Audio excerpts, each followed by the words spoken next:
हरे कृष्णा दीदी, दंडवत प्रणाम। दंडवत दंडवत दंडवत प्रणाम। हरे कृष्णा हरे दंडवत कृष्णा दीदी, दंडवत प्रणाम। हरे हरे कृष्णा कृष्णा दीदी, दंडवत प्रणाम। हरे कृष्णा दंडवत। ओम अज्ञानतिमिरान्धस्य ज्ञानाञ्जनशलाकया चक्षुरुन्मिलितं येन तस्मै श्रीगुरुवे नमः।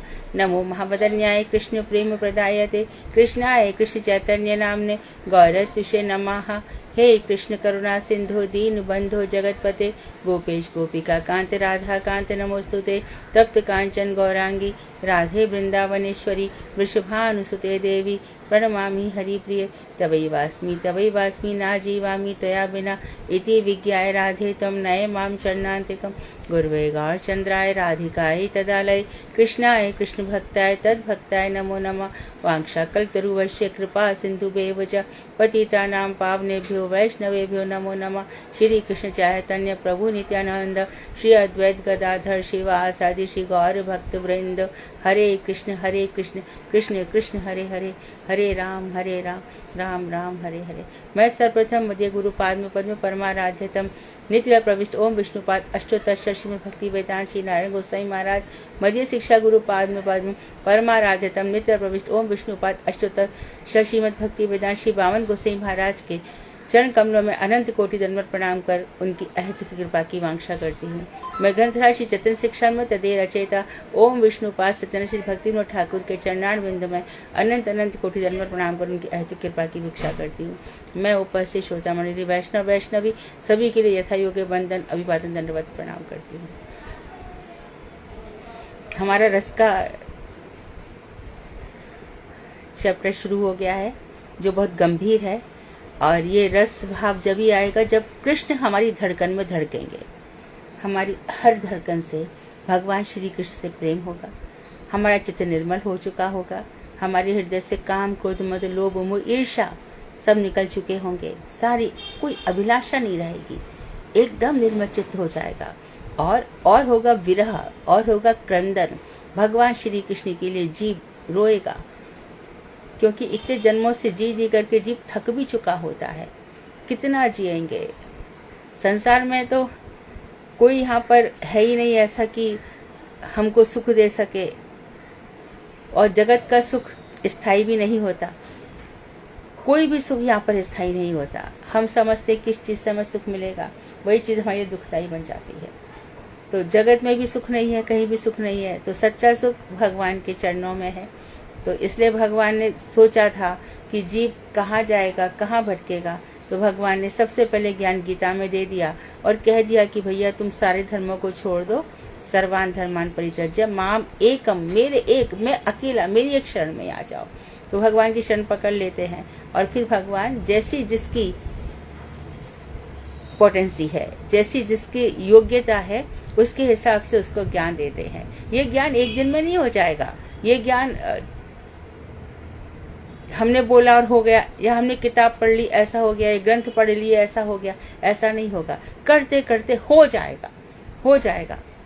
उसमें यदि हमने बहुत उत्तम भागवत की सेवा करी है, उत्तम ग्रंथों की सेवा, उत्तम भागवतों की सेवा, और हमने वही सेवा जो उत्तम भागवत के चरणों में कर रहे हैं, वही सेवा मध्यम अधिकारी के लिए भी कर रहे हैं, वही सेवा कनिष्ठ अधिकारी के, वही सेवा संसार के लोगों के लिए, तो पहले भी भक्तिविनोद ठाकुर ने बताया सामंजस्य नहीं बैठेगा। हमें जो जिस योग्य है उसको ऐसी सेवा देनी होगी। यदि हम नहीं दे पाते तो हमारी भक्ति आगे नहीं बढ़ेगी, हम कर नहीं पाएंगे तो आगे नहीं बढ़ेगी। और हम सेवा उत्तम भागवत की करनी चाहिए, और उसके हम इधर उधर कर रहे हैं। तो जो कुछ भी भगवान ने हमें दिया है, जो कुछ भी, उससे हमें उत्तम भागवतों की सेवा करनी चाहिए। यही जो, और फिर जो कुछ भी वहाँ से आदेश आते हैं, और कहाँ से आदेश आते हैं? हृदय से आदेश आते हैं। बलि महाराज ने जब गुरु उनके आसुरी प्रवृत्ति के थे, एक भी नहीं सुनी, तो हृदय से जब बलि महाराज ने किसकी सुनी? अपनी हृदय की सुनी। तो इस तरह से जब हमारा हृदय एकदम द्रवीभूत हो जाएगा, बिल्कुल चित्त में निर्मल हो जाएगा, जैसा शास्त्र कह रहे हैं वैसा चलने लगेगा, कोई पुष नहीं होगा, कोई मनमानी नहीं होगी, कोई स्वेच्छाचारिता नहीं होगी। मनमाना जो है ना आचरण, वही मनुष्य को नीचे गिरा देता है।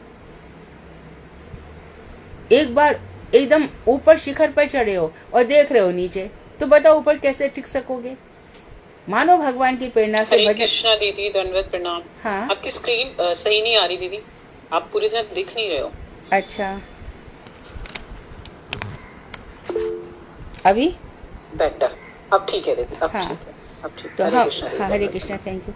तो भजन हमारा उन्नत है और उन्नत शिखर पर हम पहुंच गए, लेकिन देख रहे हैं नीचे की तरफ, तो फिर भजन उन्नत कैसे रहेगा? बहुत प्रयास कर करके उन्नति पर पहुंचे और फिर वहीं से फिर पतन शुरू। जितना अभ्यास भजन का होगा ना, जितना हम जप करेंगे, उतना ही हम स्थिर रहेंगे और ये जो बातें हैं हमारे हृदय में टिकेंगी। तो आज बहुत ही दया करके भक्तिमोह ठाकुर जैसा कोई दयालु कृपालु नहीं है, इसलिए वो संसार में पूजनीय हो गए। स्वामी महाराज विदेशों में गए, आसान नहीं था उनके लिए प्रचार करना, लेकिन गुरु का आदेश था कि तुम्हें प्रचार के लिए विदेश जाना है। और परीक्षा देखो, जब गुरु के आदेश हैं, भगवान के आदेश हैं, फिर भी शिप में 3-3 बार उनको हार्ट अटैक का दौरे पड़े, लेकिन फिर भी वहां से हर परिस्थिति में। तो हम यदि ये समझें कि परिस्थिति हमारे अनुकूल होगी तब भजन होगा, ऐसा कभी भी पॉसिबल है ही नहीं। परिस्थिति हमारे अनुकूल हो जाए फिर हम भजन करेंगे, ये कभी संभव नहीं है। हमें उन्हीं परिस्थितियों में भजन करना है जो हमें है, वहीं से शुरू करना है, तब परिस्थितियां हमारे अनुकूल होंगी। ऐसी भी कोई गारंटी नहीं है, जीवन भर परिस्थितियां प्रतिकूल रहेंगी। सीता जी की परिस्थितियां देखो ना, कब अनुकूल रही, पांडवों की देखो कब अनुकूल रही। तो हमें परिस्थितियों पर ध्यान नहीं देना है, ये त्रिगुणातीत माया के अंतर्गत है। हमें समझ लेना चाहिए कि माया का जाल है, जैसे इंटरनेट है ना, बहुत बड़ा जाल है, इससे भी बड़ा नेट माया का है। इसमें हमें नहीं फंसना है, ये चलता रहेगा, हमें अपने मन को इसमें नहीं लगाना है। यदि इसने भी कर लिया तो 1 या 2, भक्तिमोह ठाकुर कहते हैं 1 या 2 जन भी तर गए तो मैं समझूंगा कि मेरा ग्रंथ लिखना सार्थक हो गया। भक्तिमोह ठाकुर की तो छोड़ दो, व्यास जी ने इतना सब कुछ लिखा, तब भी वो कह रहे हैं कि 1 या 2 जन यदि इन ग्रंथों के मतलब को समझ जाते हैं तो हम समझेंगे कि हमारा जीवन सफल हो गया। आज हमें पढ़ना है स्थायी भाव। तो बता रहे हैं पहले स्थायी, सबसे पहले हम स्थायी भाव का, स्थायी मतलब परमानेंट, ये जो हृदय में आकर के बस गया है जो भाव है, ये स्थायी भाव का हम विचार कर रहे हैं। सबसे पहले यहाँ पर बता रहे हैं अविरुद्ध तथा विरुद्ध सभी भावों को अपने अधीन रखकर जो भाव श्रेष्ठ राजा की भांति विराजमान होता है वही स्थायी भाव कहलाता है। तो बता रहे हैं कि जो अविरुद्ध तथा विरुद्ध सभी भावों को अपने अधीन रखकर, अभी हमने बताया परिस्थितियां प्रतिकूल हो अनुकूल हो कैसी भी हो, उनमें दिमाग लगाना ही नहीं है। अरे आज तो हमें सब कुछ अनुकूल है, आज तो हमें घर से परमिशन मिल गई, आज तो ये सब छोड़ दो, इन पर विचार ही मत करो, मुझे जो करना है मैं करूंगी, मैं करूंगा, ऐसे रखना चाहिए। यहाँ पे कोई भी तुमको कुछ आगे बढ़ाने देने वाला नहीं है, ये ध्यान रखना, खुद ही आगे बढ़ना है। एवरेस्ट की चढ़ाई खुद ही करते हैं ना, अकेले ही। कौन कहता है, कोई माँ बाप चाहेगा कि बच्चा एवरेस्ट पे जाए, उसको तो पहले ये डर लगे गिर जाएगा। भक्ति मार्ग उससे भी ज्यादा खतरनाक है। हर कोई माँ बाप ये नहीं चाहता कि भक्ति करे, वो चाहता है कि फिल्मों का हीरो बन जाए, क्रिकेटर बन जाए, डीजे में चला जाए, रेडियो जॉकी बन जाए। हर माँ बाप यही चाहता है, किसी कंपनी का सीईओ बन जाए, यही तो सब चाहते हैं। भक्ति लाइन में कौन आगे बढ़ाना चाहता है? कोई भी नहीं। कोई कहते कि मैं ब्रह्मचर्य से रहना चाहता हूँ, ब्रह्मचारी बन के रहना चाहता हूँ, माँ बाप को ऐसा धक्का लगता है कि पता नहीं क्या कर डाला। वो पैदा होने के साथ ही सोचता है कि मेरे घर में बहू आएगी। ऐसा ये सब रहेगा ही संसार में, करोड़ों वर्षों से ऐसा ही रह रहा है। हमें ऐसी परिस्थितियों को एकदम दरकिनार कर आगे बढ़ना होगा, ऊपर उठना होगा। जिस समय हमें समझ आ जाए कि नहीं, ये सब वास्तव में कुछ नहीं है, तो अविरुद्ध और विरुद्ध भाव सभी भावों को अपने अधीन रखकर जो भाव श्रेष्ठ राजा की तरह विराजमान होता है वही स्थायी भाव कहलाता है। हमारे अंदर जो भाव रह गया, आगे बताएंगे, मधुर रस, वात्सल्य रस, शांत रस, दास्य रस, ये जो रस है, सख्य रस, हमारे अंदर जो एकदम राजा की तरह है, बाकी सब चीज उनके अधीन होगी। राजा के सामने कितनी परिस्थितियां आती हैं, देश का प्रेसिडेंट है, प्राइम मिनिस्टर है, आज पता चला पाकिस्तान अटैक करेगा, वहां अटैक करेगा, तो उसके सामने ज्यादा परिस्थितियां हैं। इसी प्रकार से स्थायी भाव बनकर, तो कितने भी विरुद्ध भाव आ जाए, कुछ हमारे सपोर्ट में भी होंगे, कुछ हमारे, उस समय हमें बिल्कुल डटे रहना है। हम समझ लें कि कोई हमारे भावों को समझ ले, हमारा हृदय तो इतना अच्छा है, मैं तो इतना अच्छा, फिर भी लोग समझते हैं कि मेरा हृदय इतना अच्छा नहीं है। लोग अभी आज का जमाना ऐसा है कि एक का एक पर भरोसा ही नहीं है, सारे भरोसे विश्वास टूट चुके हैं। पर भक्ति मार्ग एक ऐसा बचा हुआ है जहां पर इंसान घबराता नहीं है, वो सोचता है कि यही एक मेरा विश्वस्त है जहां पर आकर के मैं अपनी सब बात कह सकता हूं, अपनी सब बात बता भी सकता हूं, यहां मुझे धोखा नहीं होगा। तो ये स्थायी भाव कहलाता है।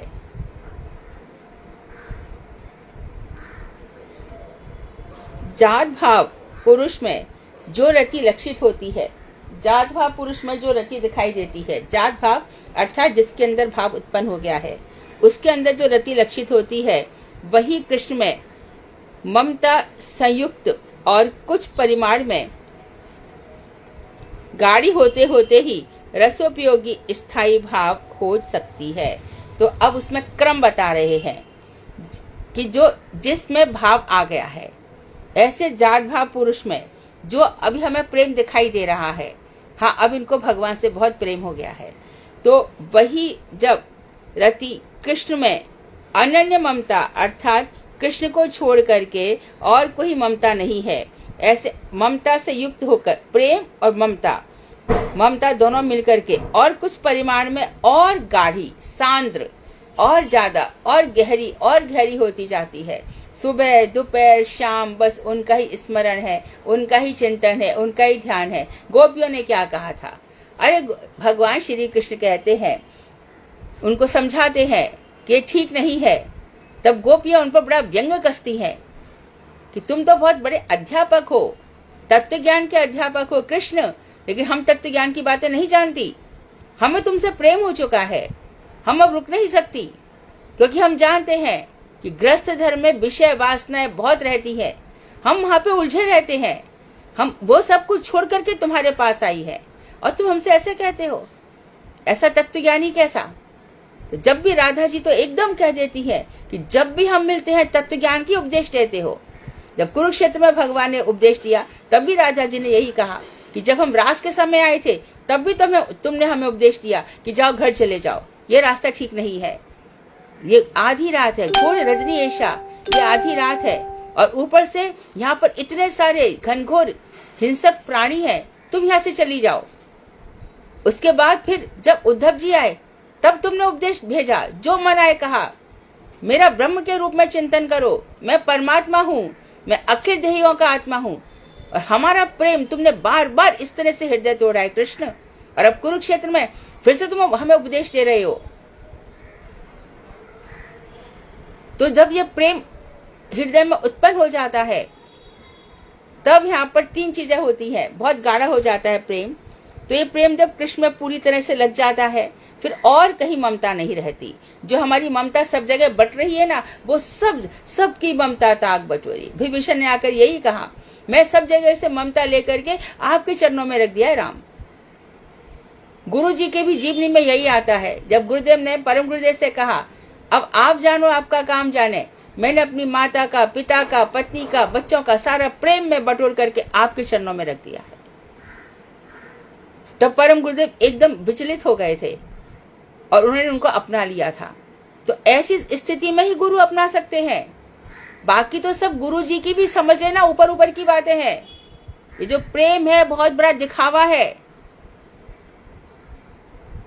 क्योंकि वो प्रेम भगवान श्री कृष्ण में जो लगा हुआ है, जब वो अपने शिष्य को देखते हैं कि अरे ना तो इसको प्रतिष्ठा की कामना है, अच्छा अब गुरुजी के पास आकर के बोलो, अरे गुरुजी मेरा हृदय तो बहुत पापों से भरा पड़ा है, मेरा हृदय तो वो है, तो गुरुदेव क्या कहेंगे, अरे भरा है तो उसको साफ कर,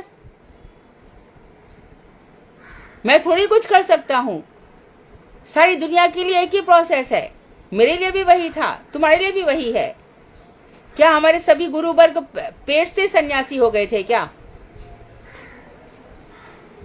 तो सब आकर के एक एक करके अपना प्रयास करते हैं, साधना करते हैं, और जिस जीव पर एकदम उसको लगता है कि अब बहुत, वो आगे बढ़ जाता है। तो यहाँ पे भी वही बता रहे हैं कि औरों से ममता रहेगी, यहाँ पर वहां पर, अरे वो मुझे बहुत बुलाते हैं, वो मुझे बहुत प्यार करते हैं, मेरी बहुत इज्जत करते हैं। जब देखो, जब पग पग पर स्थूल दृष्टि, दूसरों पर हमारा रौब जमना चाहिए।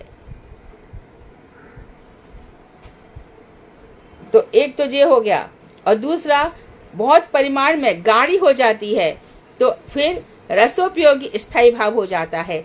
तब हृदय में ये भाव हो जाता है, और ये भाव बहुत जरूरी है, इसमें रस आएगा, ये रस के लिए जरूरी है।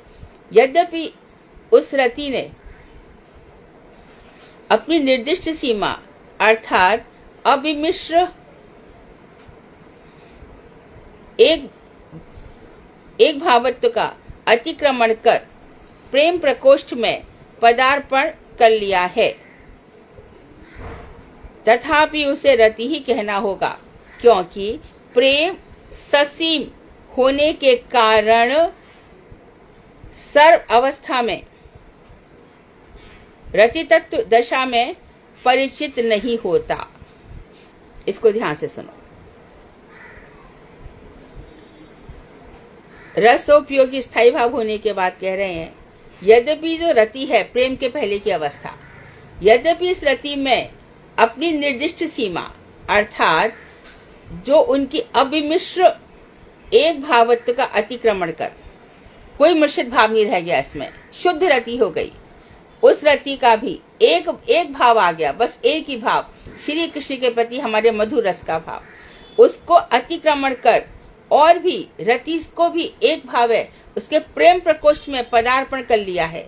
एकदम रति से ऊपर एक भाव तक पहुंचते पहुंचते प्रेम प्रकोष्ठ में पदार्पण कर लिया है, तथापि उसे रति ही कहना होगा, क्योंकि प्रेम असीम होने तक कारण सर्वावस्था में रति तत्व दशा में परिचित नहीं होता। क्योंकि जो प्रेम है उसकी वो असीम है, और ये जो क्या है एक निर्दिष्ट सीमा। तो उन्होंने रति और प्रेम में क्या अंतर बताया, ये प्रश्न होना चाहिए। रति और प्रेम में क्या अंतर, रति की सीमा निर्दिष्ट है और प्रेम असीम है। यदि असीम प्रेम, देखो जिसको रति है, वो जो रति है समंजसा रति है, समर्था रति है, साधनी रति है। लेकिन जो प्रेम है वो मंद प्रेम, फिर प्रौढ़ प्रेम, ये हो जाएगा। इसमें भगवान श्री कृष्ण कहते हैं कि जब ये गोपियां मुझे ताड़ना करती है, प्रेम से जो मन आए मुझे सुनाती है, जैसे भ्रमर गीत में राधा जी ने जो मन आए कहा, उद्धव तुम्हारे सखा से जिसने प्रेम किया वो कहीं का नहीं रह गया। जो प्रेम करता है उसका घर बार संसार सब छूट जाता है। अरे उन्होंने तो ईश्वर का आदर कब किया, सुपर्णखा प्रेम का उपहार लेकर के उसके नाकन काट दिए। उन्होंने तो तारका को मारा, पूतना को मारा। वो ईश्वर से प्रेम कहाँ करते हैं। सब की सारी चीजें जो कृष्ण के हित में थी वो सब विरोधी हो जाती है। और फिर राधा जी क्या कहती है, बहुत हो गया उद्धव, भन्यता मन्य वार्ताम, और कुछ सुनाओ, कृष्ण की बातें मत कहो। तो फिर वो प्रेम में कोई सीमा, कोई रूल्स, कोई रेगुलेशंस कुछ भी नहीं रहते, प्रेम असीम हो जाता है। और भगवान श्री कृष्ण को इसी अवस्था का प्रेम चाहिए, जहाँ मैया यशोदा भी उसको बांध देती है। बांध सकती थी क्या, पूरे घर की रस्सी मंगा ली, सब कुछ मांग ली, बार बार 2 अंगुल, कृपा करी, बहुत थक चुकी है, मेरे हृदय में, इसके हृदय में मेरे प्रति असीम प्रेम है। तो प्रेम रज्जु में बंधे हैं भगवान। यही प्रेम वैष्णवों के हृदय में होता है। इतना प्रेम होता है कि सब कुछ उनका छूट जाता है। सबसे बड़ा भक्त वही माना जाएगा जिसके अंदर दैन्य है। दैन्य और भक्ति एक दूसरे के पर्याय हैं। जिसको ये अभिमान है, मेरी कथा अच्छी होती है, मेरे इतने गुरु, मेरे इतने शिष्य हैं, मेरे इतने आश्रम हैं, मैं देश विदेश में जाता हूँ, ये सब के अंदर दैन्य नहीं है, तो आप समझ लेना साहब कि इसके अंदर प्रेम आया ही नहीं है। प्रेम में होश कहाँ रहता है, सुध-बुध कहाँ रहती है, ईश्वरदृष्टि कहाँ रहती है। प्रेम में समर्पण हो जाता है सब कुछ। तो देखो महाप्रभु की कैसी हालत थी प्रेम में। बावन गोसाई महाराज को मालूम नहीं है दिन रात। अच्छा, अब उनके कमरे में कपाट रहती है, कब्बड़ जिसको बोलते हैं, चाबी वगैरह, तो मानो शिष्य को बाहर जाना है तो क्या करके गया, बाहर का ताला ही मार गया, ताला मार के जा रहा है। अरे ठीक है, तुम कपाट की चाबी लेके जाओ, पर ताला मार के क्यों जा रहे हो? और उनको होश नहीं है, उनको सुध ही नहीं है। उसी अवस्था में बड़ी गंभीर मुस्कान के साथ बड़ा गंभीर प्रेम कर रहे हैं। कहाँ मेरे गौर गदाधर है, कहाँ मेरे नित्यानंद ठाकुर हैं। ये प्रेम है, इसकी कोई सीमा नहीं होती। तो प्रेम प्रकोष्ठ में पदार्पण कर लिया है, तथापि उसे रति ही कहना होगा, क्योंकि प्रेम असीम होने के कारण सर्वावस्था में रति तत्व दशा में परिचित नहीं होता। यानी प्रेम रति नहीं माना जा सकता, प्रेम प्रेम ही रहता है। फिर बता रहे हैं, किसी विशेष अवस्था में प्रेम रस की पराकाष्ठा को आत्मसात कर परिचित होता है। तो प्रेम जब एक अवस्था ऐसी आती है जहां पर वो रस की पराकाष्ठा पर पहुंच जाता है और बस उस रस को आत्मसात कर लेता है, जहां उपनिषदों में भगवान श्री कृष्ण को कहा गया है रसोई वही सहा, जो पर ब्रह्म है वो रस स्वरूप है। ऐसा रस स्वरूप है कि जो यन मित्रम, जो नंद बाबा के यहाँ पर देहली नहीं लांग पाता, घुटवन चलता है, प्रेम में भगवान ने क्या नहीं कर दिया, ये फिर वहां तक पहुंचता है। अतएव स्थायी भाव कहने से रति को ही जानना चाहिए। जात रति व्यक्ति साधक हो या सिद्ध रसास्वादन के अधिकारी हैं। तो बोले कि फिर मतलब प्रेम अभी नहीं हुआ, असीम नहीं हुआ है, सीमा के अंतर्गत है, रति आ गई है, तो क्या हम अधिकारी नहीं है रस के? बोले हाँ है, तो भी आप अधिकारी है, चाहे आप साधक हो गए या सिद्ध। अच्छा, हम ये कहते हैं कि सिद्ध महात्मा कौन है? जिसके मंत्र सिद्ध हो गए हैं। मंत्र सिद्ध किसके हो गए हैं? जिसको मंत्र के हर अक्षर में भगवान के दर्शन हो रहे हैं, हर अक्षर में भगवान श्री कृष्ण की लीलाओं का श्रवण हो रहा है, पग पग पर महाप्रभु जी का मंत्र जप रहा है तो महाप्रभु की लीलाओं का दर्शन हो रहा है। कैसे नवदीप चंद्र नवदीप में लीला कर रहे हैं, कैसे वो जगन्नाथपुरी में लीला कर रहे हैं, कहाँ वो गोदावरी के साथ राय रामन जी के साथ उनका संवाद होता है, कैसे वो बाल स्वरूप में लीला कर रहे हैं, जहां जहां जाते चरणों की छाप पड़ जाती है, कैसे शशि माता उनको दुलार करती है, संन्यास लेने की लीला भी करती है, परंतु दिखाया माता से परमिशन लेनी होगी। तो हजारों प्रकार की लीलाएं हमारे स्मरण में आती हैं। तो बता रहे हैं कि फिर साधन या सिद्ध, तो सिद्ध उसी को कहते हैं, और वो उसकी तो भी साधन भी नहीं है, जो भजन भी कर रहा है, अपने दिल की भी याद है, घर की भी याद है, यहाँ की वहां की दुनिया भर की याद है, उसका क्या साधन है बताओ? तो बहुत अभी इसका कोई लेवल भी नहीं हुआ, श्रद्धा भी नहीं हुई, मंत्रों के प्रति श्रद्धा ही नहीं है, आने की नहीं करते। अरे मुझे समय नहीं मिला आने का, कैसे नहीं मिला? और 5 मिनट पहले उठो, आने क्यों नहीं किया? प्रत्याहनिक तो आवश्यक है ना, प्रतिदिन आने का आवश्यक है, तभी तो भगवान से आने नहीं होगा तो भगवान से संबंध भी नहीं जुड़ेगा। प्रेम तक पहुंचने की बात तो बहुत दूर है। यदि मेरे को समय नहीं मिलता तो मैं और काम को डिलीट करूंगा लाइफ से, मुख्य काम को करूंगा, तब तो होगा। तो सिद्ध आस्वादन के अधिकारी है, रसास्वादन के अधिकारी है। यह साधक शब्द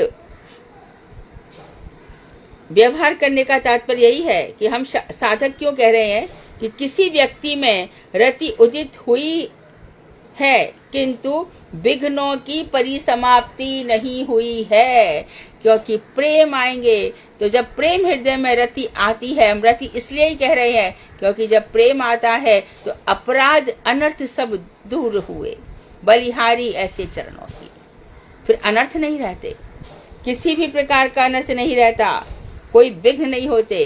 क्लेश अग्नि भक्ति कैसी है? क्लेश अग्नि सब प्रकार के कष्टों का निवारण करने वाली, ये भक्ति की परिभाषा है। जीवन में कष्ट आ रहे तो हमारी भक्ति में कमी है। हमें कष्टों की अनुभूति हो ही क्यों रही है? प्रेम संपूर्ण ग्रंथ चक्रवर्ती ठाकुर ने लिखा। भगवान श्री कृष्ण स्वयं मालिश करने वाली तेलिन का रूप धारण करके जाते हैं वहां पर, और राधा जी से जो मनाए कहते कि कृष्ण तुमको बार बार छोड़कर जाते हैं तो भी तुम उनसे प्रेम करती हो। बोले मेरा तो उनके अलावा कोई है ही नहीं। मीरा ने तो कह भी दिया था, जो मैं ऐसा जानती प्रीत करे दुख होए, नगर ढिंडोरा पीरती प्रीत न करियो कोय। असवंजल सींच सींच प्रेम बेल बोई। महाप्रभु भी कहाँ जाऊं कहाँ पाऊं।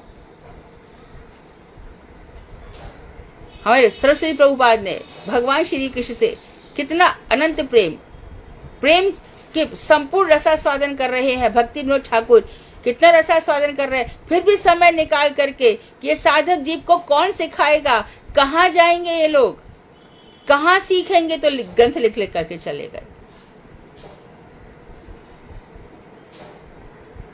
तो वही बता रहे हैं कि देखो मैं जो यहाँ पर साधक शब्द जो बोल रहा हूँ, इसका तात्पर्य यही है कि अभी किसी व्यक्ति में रति प्रेम भगवान से उत्पन्न नहीं हुआ है, क्योंकि कभी उसको फिजिकली, कभी दैविक भौतिक तापों से वो जर्जर हो रहा है।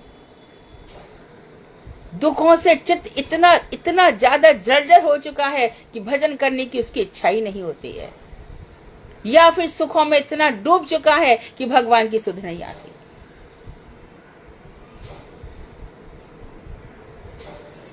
कभी कभी दीक्षा गुरु से अधिक शिक्षा गुरु हो जाते हैं, लेकिन पग पग पे अपमान अवमूल्यन उसको अंडर वैल्यू करता है।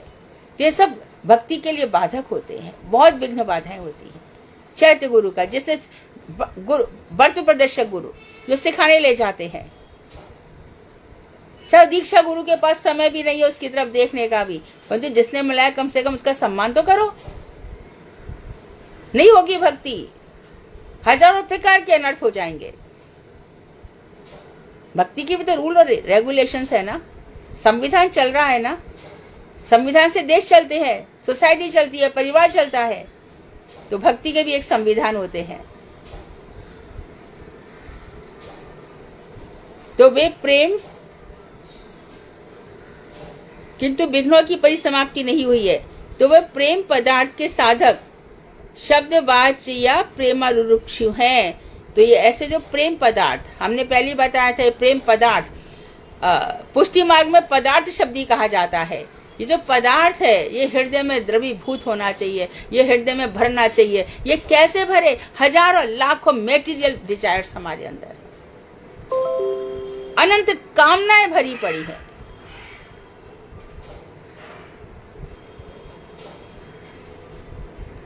तो ये प्रेम पदार्थ के जो साधक हैं, जिनको हम प्रेम पदार्थ के साधक कहते हैं, जो मैं शब्द कह रहा हूं, या फिर ये प्रेमारूढ़ में प्रेमारूढ़ नहीं हुए, प्रेम में चढ़ सकते, हमको उनको साधक कहेंगे। इनमें निष्ठा, रुचि और आसक्ति उदित खोने से क्रमशः अनर्थ दूर हो जाते हैं। लेकिन जब भगवान के प्रति निष्ठा हो गई, भक्ति के प्रति निष्ठा ही भक्ति का मूल है। जड़ इस निष्ठा में ये श्रवण कीर्तन स्मरण से जब निष्ठा, फिर उसके बाद रुचि, और रुचि के बाद आसक्ति बढ़ती है।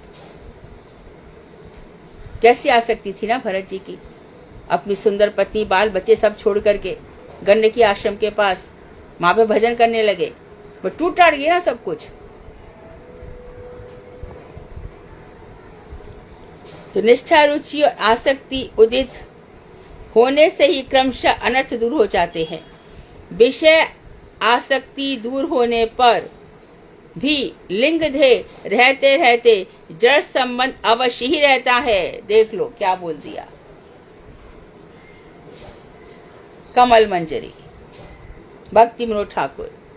ये कह रहे हैं कि देखो, हो सकता है कि विषय से आसक्ति दूर हो जाए, संसार के अब किसी चीज में मन नहीं लग रहा।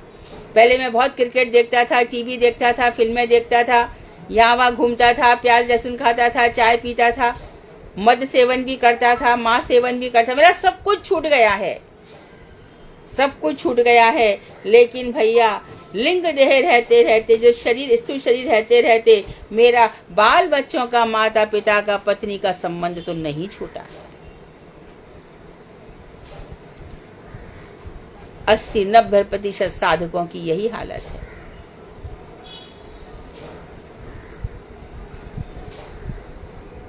पति का हिसाब मैं ही तो करूंगा और कौन करेगा, इसका घर कौन चलाएगा, बच्चों की जिम्मेदारी तो मेरी तो है और किसकी है।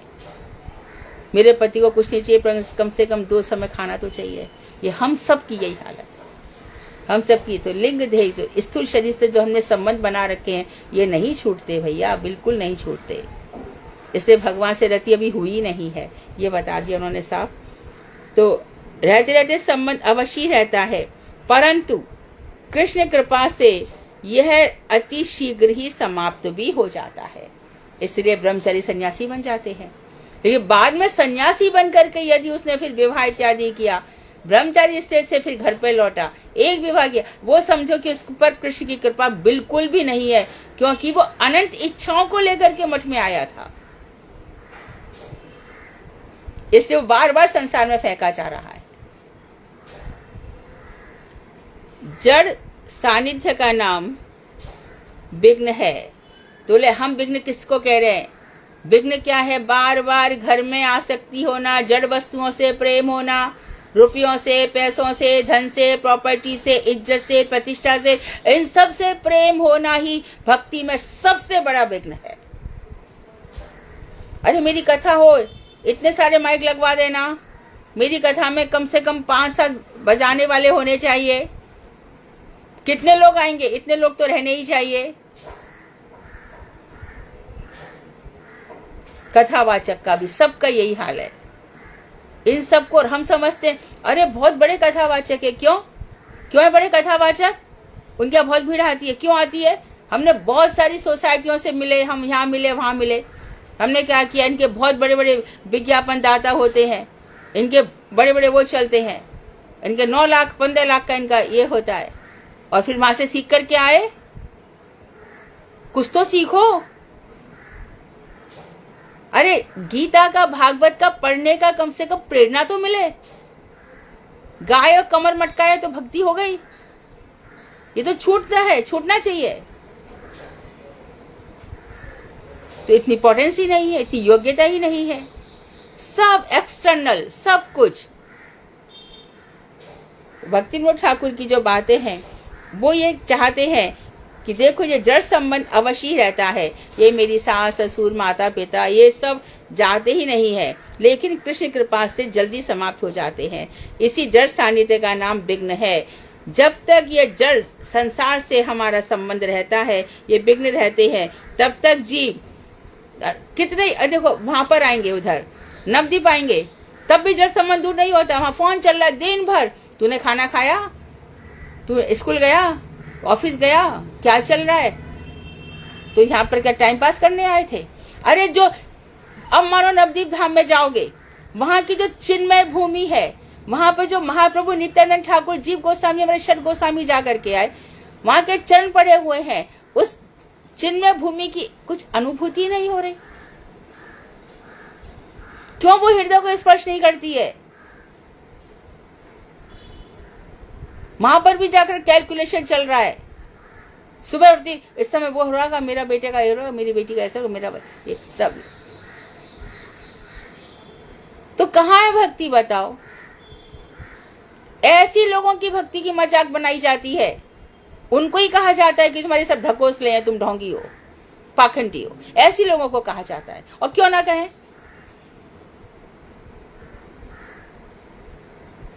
सब कुछ दिखावा। एक भी पोटेंसी किसी की ऐसी है जिसका महाप्रभु के साथ, नित्यानंद ठाकुर के साथ, जीव गोस्वामी, रूप गोस्वामी, सनातन गोस्वामी के साथ कनेक्शन हो? जहां वहां कनेक्शन सब किधर किधर हो रहे हैं, तो कहां से होगा? शुरू में भक्ति बहुत कुछ दे देती है, अनुकूल, सब कुछ अनुकूल होता है, सब कुछ मेरे हिसाब से चल रहा है, जो मैं चाहती हूं वही होता है। तो उसको भक्ति बढ़ी नहीं रही, उसकी वही की वही है।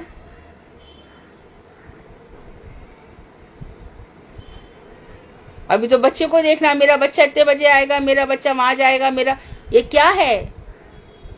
65 साल के हो गए, 70 साल के होने जा रहे हैं। वही की वही जहां से शुरू किया था 20 साल पहले, 30 साल पहले, वही की वही है। इसको भक्ति कभी मत समझना, और कोई इनका भक्त समझ के आदर भी ना करे। हमेशा 6 गोसाई, महाप्रभु नित्यानंद ठाकुर, इनका इस पर पग पग पे करे।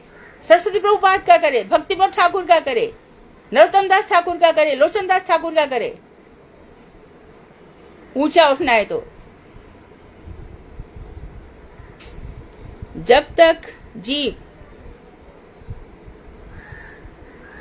वस्तु सिद्ध नहीं हो सकता, वस्तु एक ही, वस्तु पदार्थ सब भगवान श्री कृष्ण, तो उसमें विघ्न रहता ही है। जब तक विघ्न रहता है तब तक भगवान की इन सब बातों को तो भूल ही जाओ, ये तो बहुत ऊंची श्रेणी की बातें हैं।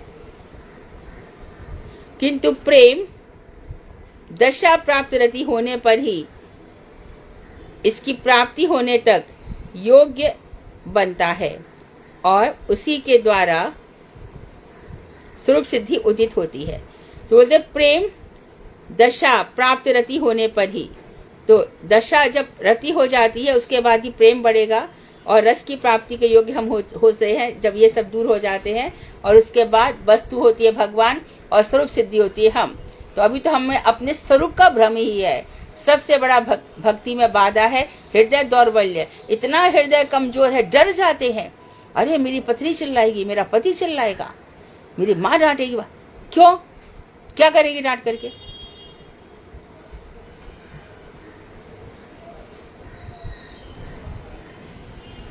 मई के महीने में गुरुदेव के पास रहती थी, तो माँ को तो साल में एक दफे आती है, फिर मेरे पास रहती ही नहीं है। पिताजी को भेजा गुरुजी के पास। पिताजी ने गुरुजी से कहा, गुरुदेव ये आपके पास बैठी रहती है, इसकी माँ तो बहुत रोती है। महाराज जी को ताव आ गया, रौब आ गया। महाराज जी एकदम जैसे नरसिंह आवेश आ जाए, ऋणी हूं तेरा जो लड़की तूने मुझे दे दी।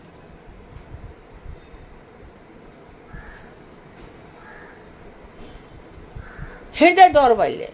उसी समय अरे मेरी तो मैया रो रही है, मेरा तो बाप आया था, हाय रे हाय।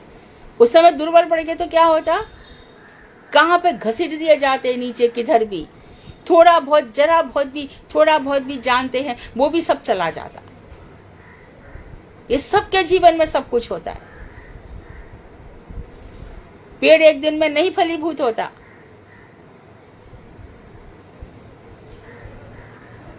तो अपने आप को, ये जो है ना, एक अपने आप को कहते हैं ना वृक्ष, ये लता ऊपर तक जानी चाहिए। ऐसा वृक्ष ऐसा बोना चाहिए अपने जीवन में, ऐसे हमारा भजन होना चाहिए कि लता ऊपर के चरणों तक। नहीं तो भजन मत करो, छोड़ दो, भोग लो संसार जितना भोगना है, और खाओ सबकी लता रहे। यहाँ कौन किससे प्रेम करता है भाई? और उससे बता रहे 5 प्रकार के स्वभाव होते हैं। स्वभाव 5 प्रकार के हैं। स्थायी भाव, स्थायी भाव नाम प्राप्त रति, विभाव, अनुभाव, सात्विक और व्यभिचारी, इन चारों भावों द्वारा स्वायत्त अवस्था में पहुंचते पहुंचते विभाव के 5 प्रकार के स्वभाव भेद से स्वयं भिन्न भिन्न 5 प्रकार का स्वभाव स्वीकार करती है। 5 तो हम सब जानते हैं, शानदार, सख्य, वात्सल्य। तो यहाँ पर कह रहे हैं कि जब स्थायी भाव नाम प्राप्त हो गया, तब ये रति के अंदर 4 चीजें आ जाएंगी। विभाव आ जाएगा, अनुभाव आ जाएगा, सात्विक भाव आ जाएगा, और व्यभिचारी संचारी भाव तो एक ही होते हैं। इन चारों भावों द्वारा स्वायत्त अवस्था, यानी कि परम आनंद आ रहा है। अरे आपके घर में पुकार रहे हैं आपको, जाइए, अरे छोड़ना, अरे देखो ऐसा हो रहा है वहां पे, छोड़ना।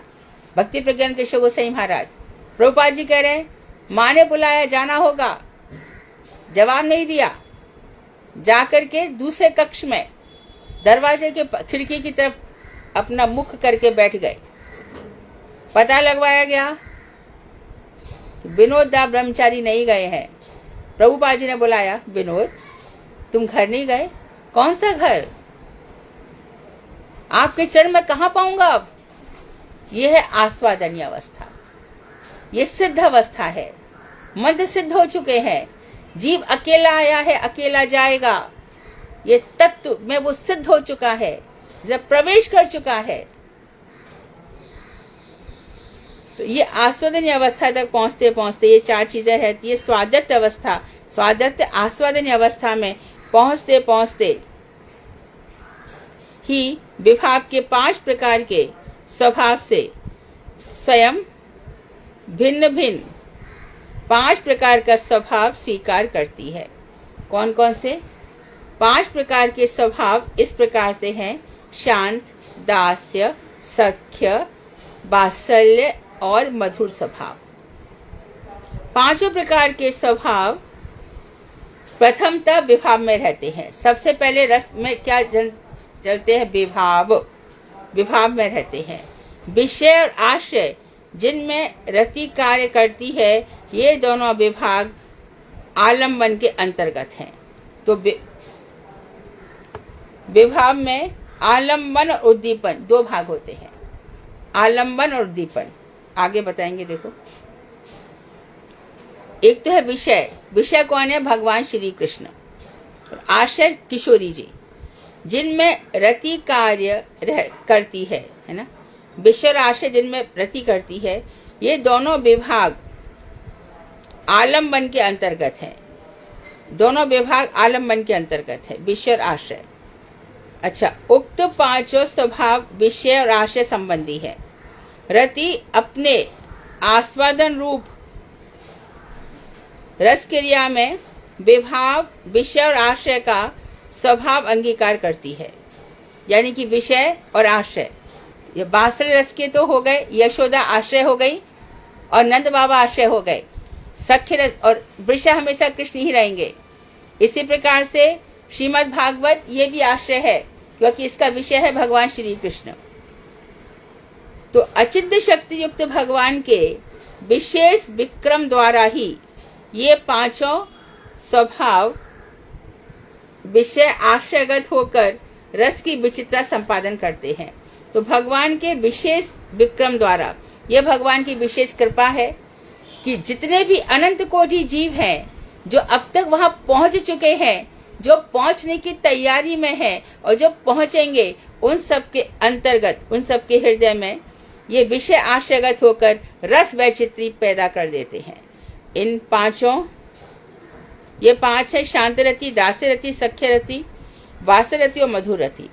विभाग के स्वभाव क्रम से रति 5 प्रकार की होती है।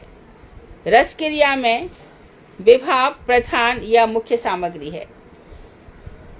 इसलिए इस 5 प्रकार की रति को मुख्य रति कहा जाता है। ये मुख्य रति है। इस रस के सहायक स्वरूप गौर सामग्री रूप से संचारी भाव परिचित है। तो बता रहे हैं कि मुख्य रति हो गई विभाव और गौर रति हो गई संचारी भाव। रस संचारी भावगत और भी 7 प्रकार स्वभाव रति के हैं। इस स्वभाव में प्रवेश कर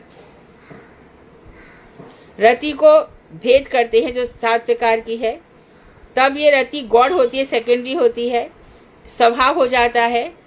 तो ये 7 प्रकार की रति है: हास्य या हास, दूसरा है अद्भुत या विस्मय, तीसरा है वीर अथवा उत्साह, चौथा है करुण,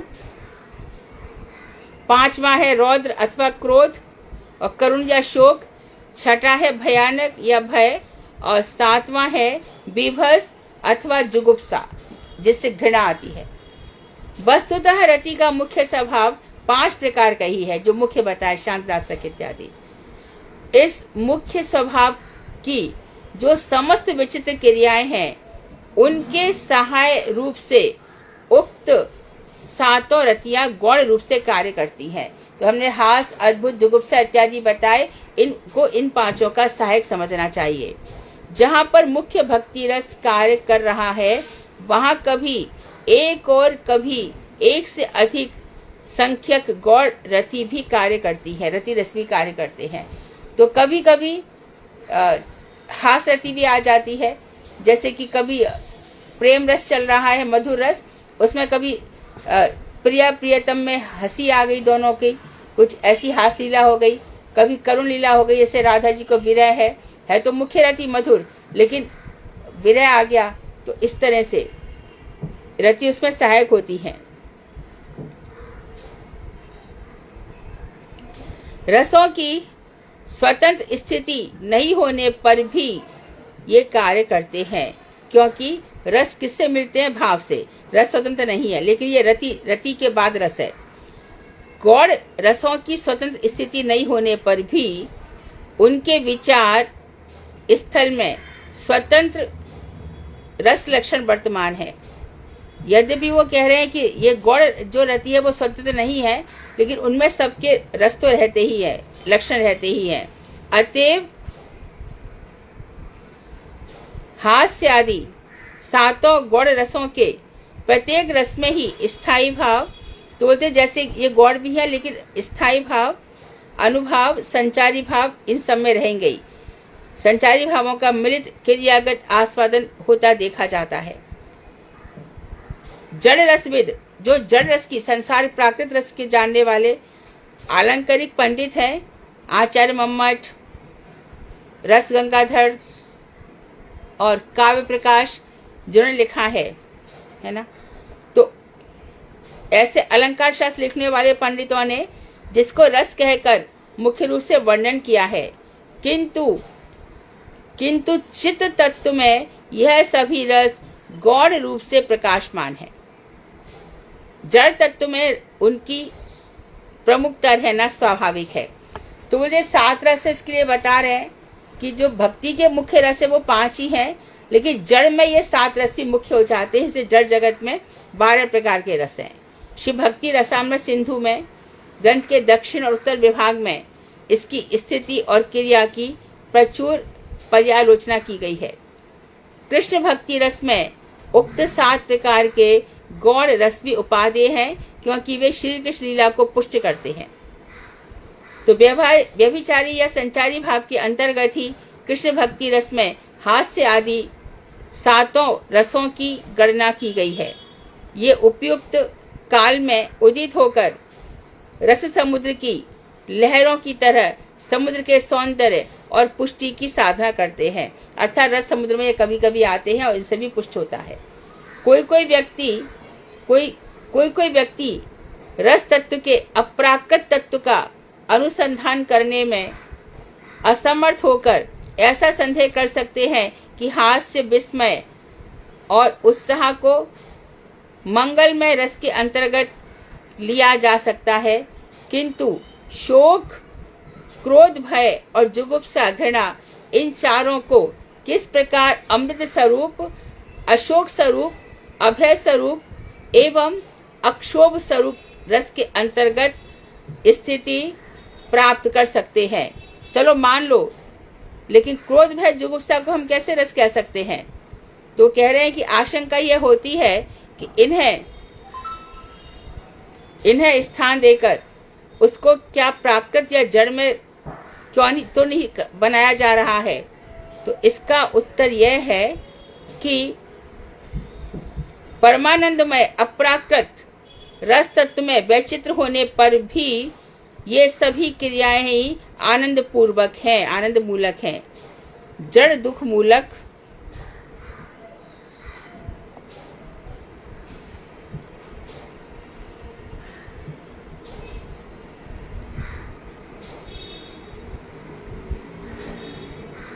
पढ़ दूं इसको पूरा।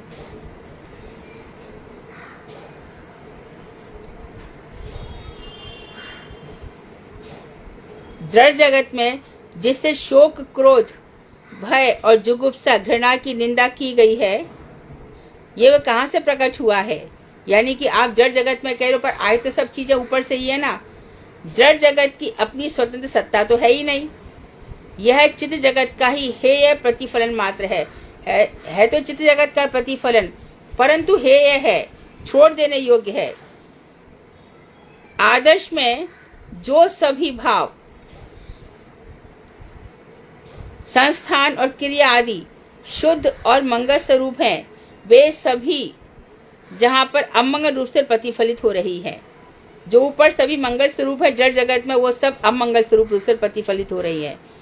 जो जो धर्म वहां अर्थात नित्य जगत में आश्रय रूप में नित्य मंगल में विधान कर रहा है, उस धर्म का इस जगत में प्रतिफलन यहाँ पर किस रूप से, पुण्य रूप से परिज्ञात है।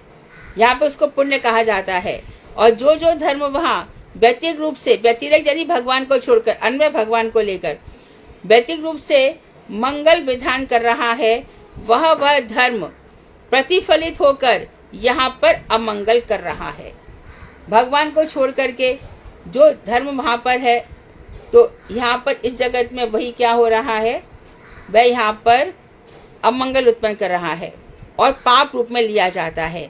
जैसे कि भय और शोक चित्त जगत में कृष्ण संबंधी अति शीघ्र कोई एक अनिवर्चनीय अमंगल प्रदान करते हैं और आनंद स्वरूप रस की ही पुष्टि करते हैं।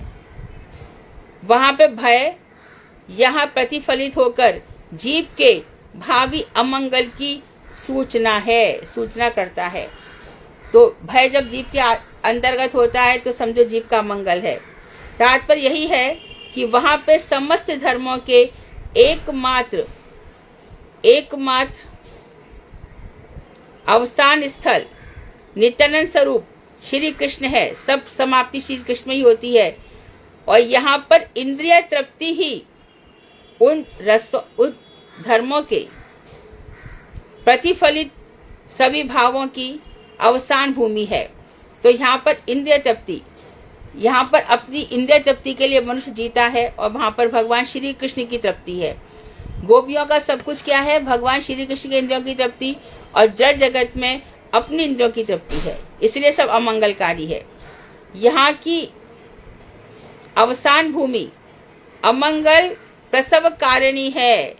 यहाँ की जो इस जगत की भूमि है, अवसान भूमि मतलब क्या, आज है और कल नहीं रहेगी। तो ये कैसी है, यहाँ अमंगल ही अमंगल है। अमंगल प्रसव, अमंगल उत्पन्न करने वाली है और अनित्य है। अतएव जो तत्व व्यतिरिक्त भाव से भगवान श्री कृष्ण को छोड़ करके सुख की पुष्टि करते हैं, उनके प्रतिफलित तत्व जहाँ साक्षात दुख उत्पन्न करते हैं। तो जहाँ पे जो कुछ भगवान को छोड़ करके किया जा रहा है, वो वास्तव में अंत में दुख ही उत्पन्न करता है। जिनके हृदय में चित्त सुख की स्वान स्वरूप अनुभूति सोई हुई है, चित्त सुख की जो अनुभूति होनी चाहिए लेकिन वो निदित अवस्था में है, वे लोग इसका तात्पर्य सहसा समझ नहीं सकते। हम लोग गौर रस का अधिक विचार नहीं करेंगे। अतएव यहीं पर इस विषय का उपसंहार करते हैं। अभी हम मुख्य रस के विषय में चर्चा करेंगे। तो पहले वो अब बताएंगे शांत रति। तो यहाँ पर साफ बता दिया गया है कि ऊपर के जगत में ये सब रस जो भगवान श्री कृष्ण से संबंधित है और श्री कृष्ण की इंद्रिय तर्पण के लिए है, श्री कृष्ण की प्रीति के लिए है, श्री कृष्ण के सुख के लिए है। हमारे घर में जितनी भी पूजा पाठ है कि मैं विष्णु सहस्त्र नाम कर लूं तो मैं केस में जीत जाऊं, मैं गोपाल सहस्त्र नाम पढ़ लूं तो मेरे घर में बहुत रिद्धि सिद्धि आए। भक्त कैसे जीते हैं, जो आएगा ठीक है, देंगे तो ठीक है, नहीं देंगे तो उनकी मर्जी। हमारे चाहने नहीं चाहने से वो देंगे ऐसा तो होता नहीं है। इच्छा करके देख लो, उनकी मर्जी होगी तो देंगे, तो इच्छा ही क्यों करो, छोड़ दो ना, उसको जो करना है करेगा। अंतर्यामी तो वही है, पूजा उसी की चल रही है, चिंतन उन्हीं का चल रहा है, क्योंकि कह रखा है उन्होंने योग क्षेमम वहां में हम तुम्हारा योग क्षेम मैं वहन करता हूँ। अजित मुझको संदेह हो गया, सारी पूरी की पूरी गीता की उन्होंने जब व्याख्या करी तो घर में रहने को कुछ भी नहीं था। एक धोती उनके पास थी और फटी पुरानी एकदम, एक धोती उनकी पत्नी के पंडितानी जी के पास थी। तो जो कुछ मिल जाता था 1 2 3 दिन चला लेते थे अपना। एक दिन घर में कुछ भी नहीं था, पंडितानी बोली जाना पड़ेगा। उसी समय वो पढ़ रहे हैं अनन्या चिंतयन्तो माम ये जना परुपास्ते तेषां नित्याभियुक्तानां योग क्षेमम वहाम्यहम्। अनन्य भाव से जो मेरा चिंतन करते उनका योगक्षेम मैं वहन करता हूँ। तो लाल इंक से 3 लाइन लगा दी, 3 लाइन काट करके पंडितानी से कहा कि देखो तुम जो ये पहन रही हो धोती, ये थोड़ी ठीक है, ये जर्जर हो चुकी है, एकदम छार हो चुकी है, इसको तार हो गई थी। उसको पहन के निकल गए बाहर। मैं शॉर्ट में कथा सुना रही हूँ, गुरुजी तो अक्सर सुनाते हैं और गीता में भी लिखी हुई है। बाहर निकल गए और कहीं भी इतने में जब बाहर निकल गए तो एक छोटा बालक आता है घर में और कांवल लेकर के आता है। पंडितानी दरवाजा खोलो। तो बेचारी किसी भी तरह से अपनी लाज बचाती हुई बाहर दरवाजा खोलती है, एक बालक को देखती है, बोलती है आज पंडित जी ने बहुत सामान मेरे इस पर कांवर पे रख दिया है, बहुत सामान है, क्या करूं। तो कांवर लेकर के, ये सब वो लोग हैं जिनका चित्त हर अवस्था में भगवान से जुड़ा हुआ है। भक्तमाल ऐसे भक्तों की कथाओं से भरा पड़ा है। अंदर घुसते हैं, अंदर प्रवेश करते हैं। पंडितानी कहती है कि अरे तुम इतना छोटे हो और इतना सारा सामान, और पंडित जी ने मुझे देखा भी नहीं कि मैं इतना छोटा हूँ, मेरे को इतना सामान ला दिया। आज उनको बहुत सामान मिला है।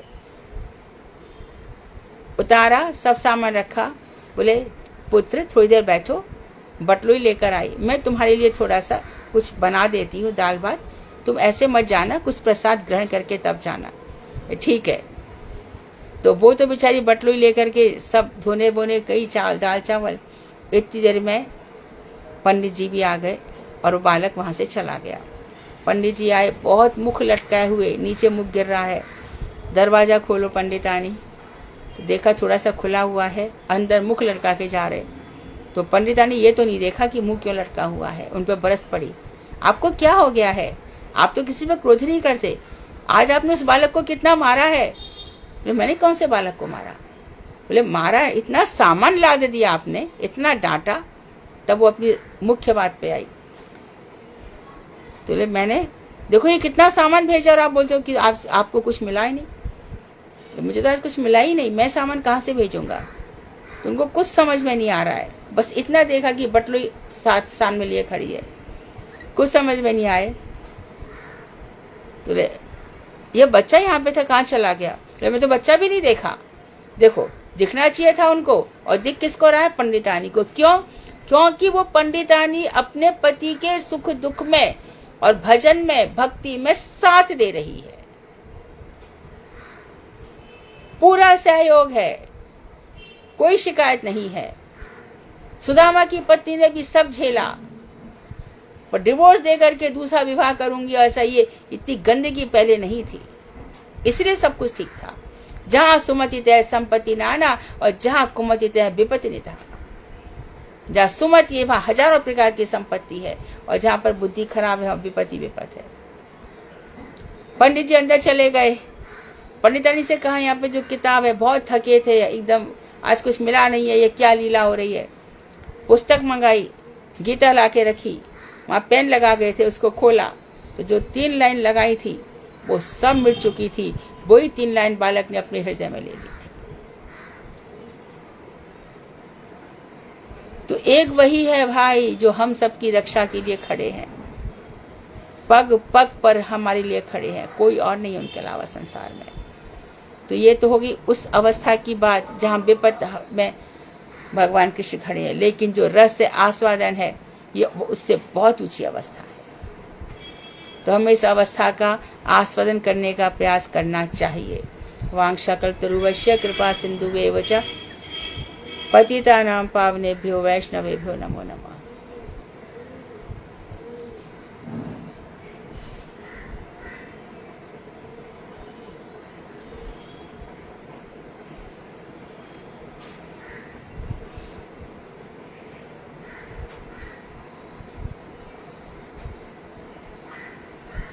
बोलिए।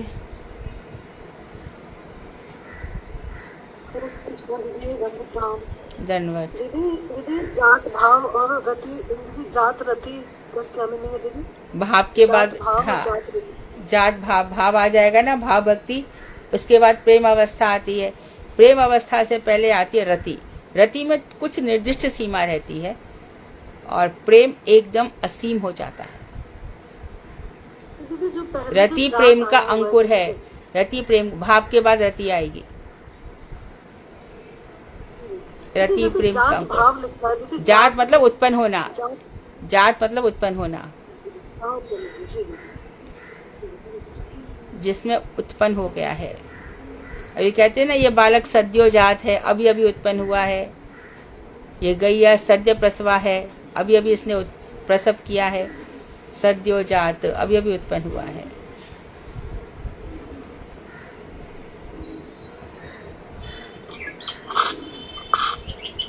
हरे कृष्णा दीदी। दीदी अभी जब हम स्टार्टिंग कर रहे थे उसमें जैसे आया कि जैसे जात भाव पुरुष है और फिर वो जब वो कृष्ण की अनन्य प्रेम करते हैं और उस प्रेम के साथ ही जब ममता जुड़ जाती है तो उसके बाद जो परिणाम आता है तो वो फिर धीरे धीरे और गाढ़ा हो जाता है। तो ममता होने से और गाढ़ा हो जाता है। प्रेम और प्रेम के साथ अनन्य ममता, प्रेम भी हो गया, फिर ममता भी हो गई, जैसे यशोदा जी इत्यादि में है, तो और गाढ़ा प्रेम हो जाता है। हाँ जी दीदी, उसके बाद जो हुआ वो हो गया रसोपयोग स्थायी भाव, है ना? हाँ हाँ, फिर वो रस बन जाता है। जब भाव और ये ममता सब हो जाती है तब वो रस हो जाता है और हम रस का आस्वादन कर सकते हैं। जी दीदी, इसमें ये थोड़ा एक चीज क्लियर नहीं हुआ, इसमें जो जड़ सानिध्य का जड़ जगत का जो कुछ भी है, जड़ संबंध, चाहे लाभ प्रतिष्ठा, जड़ जगत का माता पिता पुत्र पुत्री, ये सब जड़ जगत से सानिध्य है, ये विघ्न है। ऐसे लोगों को भक्ति का रस का आनंद आ ही नहीं सकता, कभी नहीं आ सकता। हाँ जी दीदी, उसमें फिर उसके बाद जैसे लिखा हुआ है तब तक जीव वस्तु सिद्धि नहीं, मतलब दीदी लेकिन जब तक अभी तक हमारे हृदय में आसक्ति ही है तो वो वस्तु सिद्धि तो दूर की बात, तब तक अभी तो हमें स्वरूप सिद्धि तक स्वरूप सिद्धि भी नहीं होगी, नहीं होगी, हृदय दौर्बल्य रहेगा। और एक पॉइंट दीदी यहाँ पे जो ये जुगुप्सा का घृणा घृणित बताया था ना, घृणा, हाँ, घृणा, जुगुप्सा विभिस घृणा है। और दीदी इसमें जो जैसे भगवान श्री कृष्ण ने पूतना को मारा है ना, और पूतना इतने विशाल क्षेत्र में फैल गई, तो इसके अंग अंग काटे गए, ये सब जुगुप्सा है। जी दीदी, और दीदी इस चीज को ऐसे लेंगे ना, जैसे वो कहते हैं कि जड़ जगत में, जैसे वो उसको कह रहे हैं चित जगत में इस तरीके का, जब पांचों के साथ वो सातों जो गुण हैं वो रहते हैं, तो वो उसका आंसर ये दे रहे हैं कि मतलब कि जड़ जगत में फिर शोक क्रोध लय और जुगुप्सा की निंदा की गई है, तो क्योंकि वो कृष्ण व्यतिरेक भाव से हैं, तो यहाँ पे रोते रहेंगे, घृणा करते रहेंगे संसार के लोगों के लिए, तो इसलिए ये हेय हैं, त्याज्य हैं। ये संसार मरते लोग है, यहाँ तो सब मरते ही रहेंगे, यहाँ जीने कौन आया है। परंतु हम लोग जो शोक करते हैं, रोते हैं, ये सब जो होता है कृष्ण व्यतिरेक है, इसके लिए ठीक है दीदी। प्रतिफलन का मतलब उसका परिमाण, यानी जड़ ऊपर जो जगत है उसकी रिफ्लेक्शन। ठीक है, थैंक यू, धन्यवाद। हरे कृष्ण।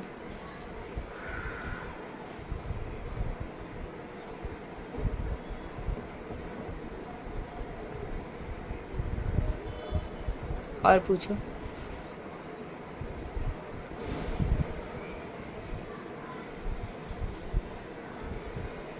कोई प्रश्न नहीं है तो कीर्तन गाओ।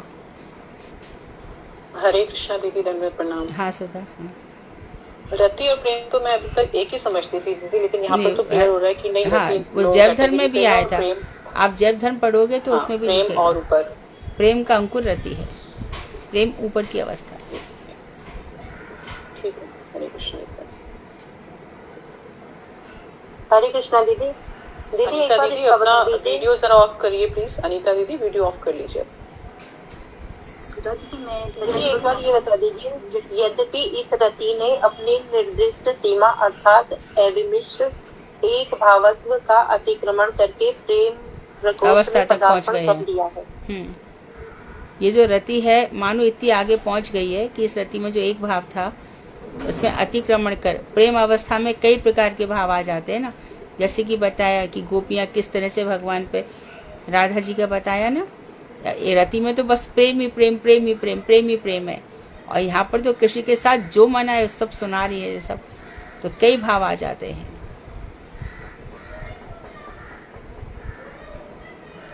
किलकिंचित भाव आ जाता है, कितने भाव आ जाते हैं राधा जी के, जल्प, प्रतिजल्प, अभिजल्प, उपजल्प,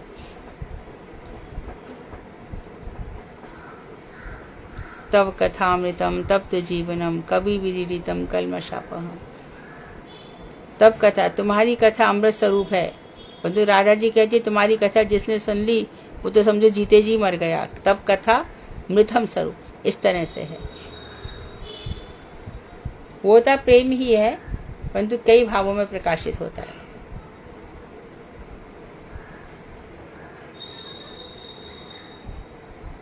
ठीक है दीदी। हरे कृष्णा दीदी, दंडवत प्रणाम। जैसे आपने अभी बताया कि कई भावों में, जैसे वो बोलते हैं कि जिसने प्रेम किया आपने उसको कहीं का नहीं छोड़ा, ये सब भाव यही, वो भी आएगा ना दीदी? हाँ बिल्कुल, बताया ना। ठीक।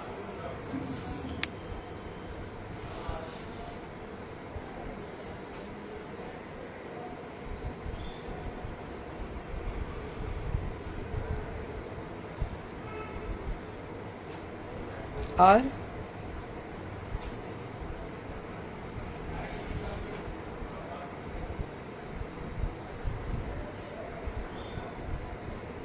ठीक है, तो कीर्तन गाओ।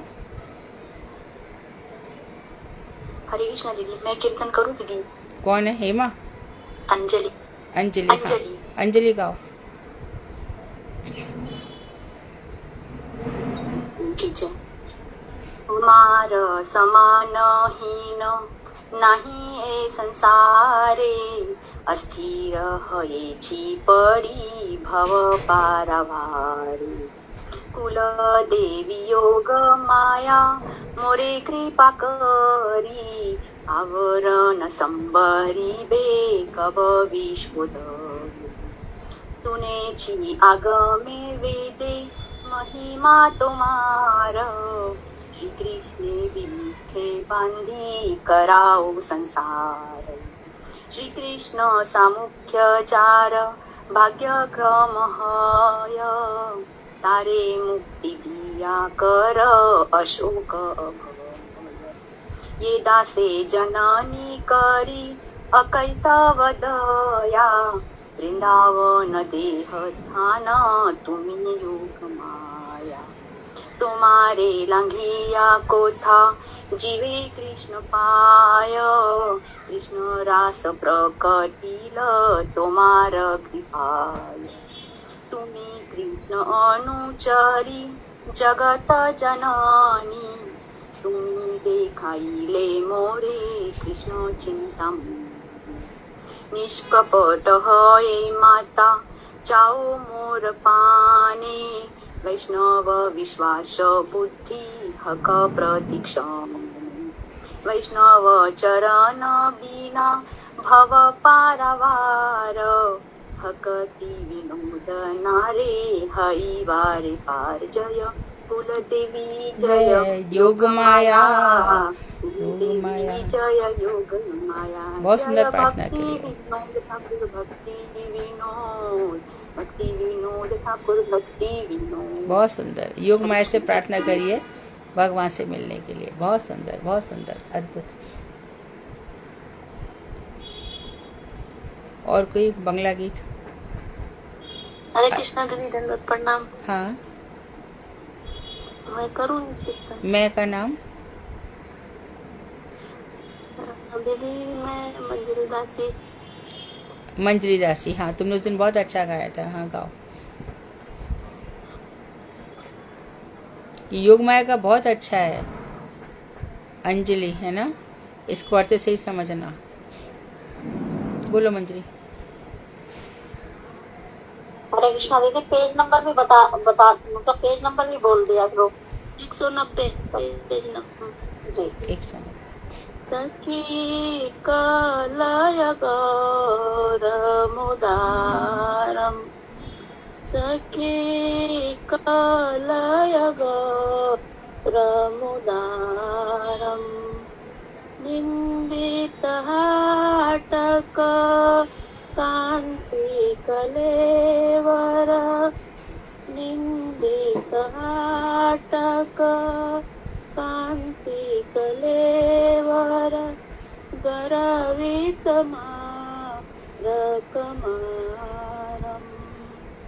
गरवितमारकमारम्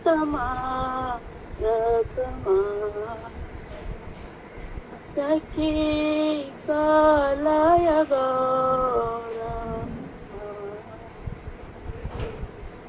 मधुकर रंजित मालती मंडित मधुकर रंजित मालती मंडित जित घन कुंचित केशम जित घन कुंचित केशम तिलक विनिन्दित ससधर रूपक तिलक विनिन्दित ससधर रूपक भुवन मनोहर वेशम भुवन मनोहर वेशम सखी कलय गौरमुदारम् मधु मधुरस्मित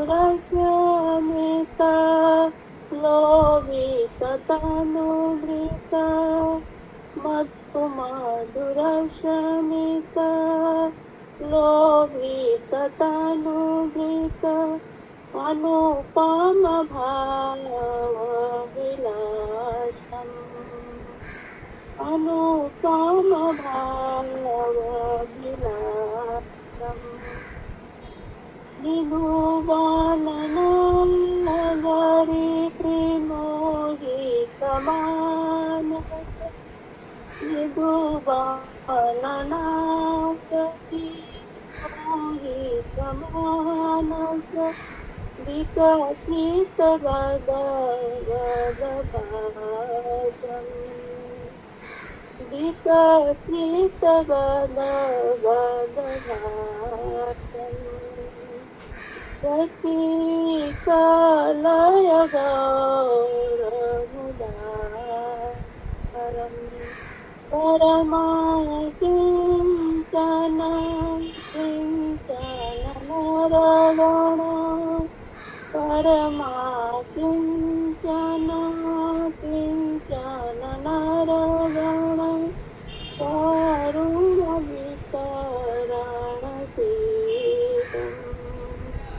करुणवितरणशीलम्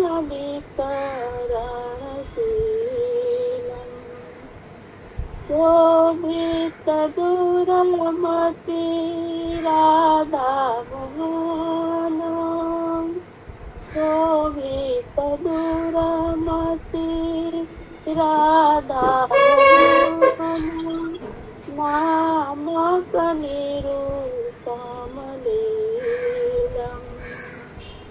नामकनिरूपमलीलम्